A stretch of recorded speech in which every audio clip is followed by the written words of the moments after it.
Für die Installation des Kaltwasseranschlusses benötigen wir zum einen den Kompaktanschluss, den weißen Schlauch, eine Wasserpumpenzange und Maulschlüssel. Wir begeben uns jetzt in den Unterschrank direkt unter der Spüle. Dort schließen wir als erstes den aus der Wand kommenden Warmwasseranschluss auf der linken Seite. Auf der rechten Seite schließen wir den Kaltwasseranschluss.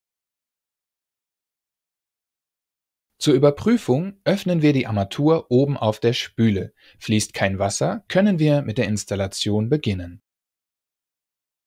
Wir legen uns vorsorglich ein Tuch auf der rechten Seite hinter das Eckventil. Mit dem Maulschlüssel lösen wir die Mutter am flexiblen Wasserschlauch. Unser Tipp: Oberhalb der Mutter kann der Schlauch mit einer Wasserpumpenzange fixiert werden, um ein Mitdrehen des Schlauches zu verhindern. Wir nehmen den Kompaktanschluss zur Hand und setzen den schwarzen Dichtungsring unten in das Gewinde. Beides setzen wir jetzt gerade auf das Gewinde am Eckventil und drehen die Mutter dort von Hand fest. Bevor wir abschließend den Kompaktanschluss mit dem Maulschlüssel fixieren, können wir den oberen waagerechten Ausgang noch einmal in die Richtung ausrichten, wo später unsere Anlage stehen wird. Ist die Richtung definiert, fixieren wir die Mutter abschließend mit dem Maulschlüssel. Den flexiblen Schlauch befestigen wir jetzt oben am Kompaktanschluss. Wir setzen die Mutter gerade auf das Gewinde auf und drehen diese von Hand fest.